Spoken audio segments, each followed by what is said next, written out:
आपको एक बात बताता हूं, करके देखो। संत पुरुष कह रहे हैं, देखते रह जाओगे कि बात का मजा कितना है। दिल्ली में सूर्योदय कितने बजे होता है, बराबर वो टाइम देख लो, कैलेंडर में, टीवी में, पेपर में देख लो कि कितने बजे अभी सूर्योदय हो रहा है। समझा ना? सूर्योदय के समय कोई किराने का दुकान खुला है क्या? कोई तो 24 आवर्स का होगा ना स्टोर। ऐसे नहीं होता, अभी ये जमाना बदल गया। 24/7 दुकानें भी बहुत है बहनों। आपको मैं क्या सिखाऊं, मैं किसी दुकान में जिंदगी में पैर ही नहीं रखा, मुझे भी मालूम पड़ रहा है, आपको मालूम नहीं पड़ता है। बोलो भाई, 24 घंटा खुलने वाला कोई दुकान है क्या? तो शुक्रवार को सूर्योदय होते ही 10 मिनट के अंदर वहां पहुंच के, अभी समझो 5:40 को यहाँ सूर्योदय हो रहा है, तो 5:40 को उठ के जाना उस दुकान में। उसके पहले नहा धो के शुद्ध होना, एकदम शुद्ध होके जाना, और 1 किलो नमक, साबुत नमक। क्या नमक? साबुत नमक। सूर्योदय, शुक्रवार के सूर्योदय के समय 1 किलो नमक किराने के दुकान से खरीद के लाएं। ऐसे कम से कम 16 शुक्रवार करें। नमक खरीदें। नमक तो क्या 10 रुपए का आता होगा, और क्या आता होगा। मैंने ये तो नहीं बोला कि शुक्रवार को सुबह उठो और हर आदमी 1-1 किलो सोना खरीद के लाओ। ऐसे बोलूं तो फिर आप बोलोगे कि कहां से लाऊं महाराज। नमक तो वैसे भी घर में रोज काम आना ही है, ला के फालतू भी पड़ा रहेगा ऐसा भी नहीं है, क्योंकि रोज रोटी में डालेंगे, चावल में डालेंगे।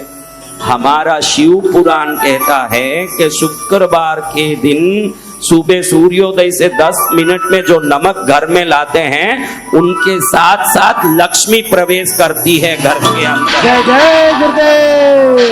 कौन प्रवेश करती है? लक्ष्मी जी।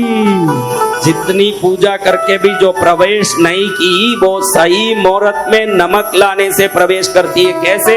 समुद्र से लक्ष्मी प्रकट हुई। इधर से प्रकट हुई जब अमृत का मंथन हुआ, समुद्र मंथन हुआ, एक एक करके एक वस्तु प्रकट हुई। पहले हलाहल विष प्रकट हुआ, भगवान पी लिए ना भगवान। फिर उच्च श्रवा घोड़ा प्रकट हुआ, ऐरावत हाथी प्रकट हुआ, कल्प वृक्ष प्रकट हुआ, कामधेनु प्रकट हुई, फिर लक्ष्मी भी प्रकट हुई। कौन प्रकट हुई? लक्ष्मी जी। अब बोलो, समुद्र का पानी मीठा होता है कि खारा होता है? खारा होता है सदगुरु भगवान। क्यों खारा होता है? क्यों खारा होता है? उसमें नमक है। अब समुद्र में प्रकट हुई लक्ष्मी और समुद्र का नमक दोनों भाई बहन हुए कि नहीं? जी गुरुदेव। तो जहां नमक प्रवेश करता हो सूर्योदय के समय, वहां लक्ष्मी को भी प्रवेश करना ही पड़ता है। बोलिए राज शांति डॉक्टर शास्त्रों पर विश्वास रखो। कल ही मैंने बोला कि लंदन वालों ने हाथी नहीं देखी थी। कल मैंने बोला ना, जब हाथी गया वहां लोग बोलने लगे कि ऐसा कोई जीव ही नहीं हो सकता, ये पुतला है। जिन्होंने नहीं देखा वो मना करने लगे कि हाथी जैसा कोई वस्तु होता ही नहीं है। लेकिन ध्यान रखना, आप नहीं देखे हो तो कोई चीज नहीं होगा, ऐसा नहीं है। हमारे ऋषि मुनियों ने कहा है कि शुक्रवार को सूर्योदय के समय 12 मिनट के अंदर सूर्य होरा में सूर्य का उपहोरा होता है। सूर्योदय के समय में शुक्र होरा रहता है। शुक्रवार में पहले 12 मिनट, सूर्योदय से 12 मिनट तक शुक्र उपहोरा होता है। शुक्र का होरा हो, उसी की उपहोरा हो, तो शुक्र की अधिष्ठायिका लक्ष्मी को नमक में निवास करना पड़ता है। उस समय जो नमक लेके आता है, वो नमक में निवास करने के कारण लक्ष्मी भी घर में प्रवेश कर ले। जय जय गुरुदेव। वैसे भी अपने को नमक चाहिए। एक तो सुबह जल्दी उठने का भी एक आदत पड़ जाएगा, एक सुबह सुबह कोई चीज खरीदने का भी मौका पड़ेगा। और शकुन का चीज है नमक, शहद, आटा, ये सब बहुत बड़े शकुन के चीज है। गुड़, हल्दी, कुमकुम, नमक, आटा, ये सब जब सुबह सुबह घर लाओगी तो घर में उस दिन पूरा सुख शांति रहेगा और हंसी खुशी रहेगी। क्योंकि अच्छी चीज जब सुबह सुबह घटती है तो पूरा दिन अच्छा ही होगा, अच्छा ही, शुभ ही शुभ होगा। जी गुरुदेव। होगा कि नहीं? जी। तो ऐसे आप 16 शुक्रवार करो, जल्दी उठो।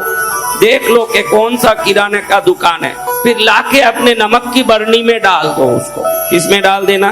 नमक की बन। भी 16 शुक्रवार लाओगे तो 16 किलो हो जाएगा, तो एक बड़ी डब्बी रख लो, उसमें भर लो, फिर उसमें से लेके अपने रोज के नमक की डब्बी में भर लो।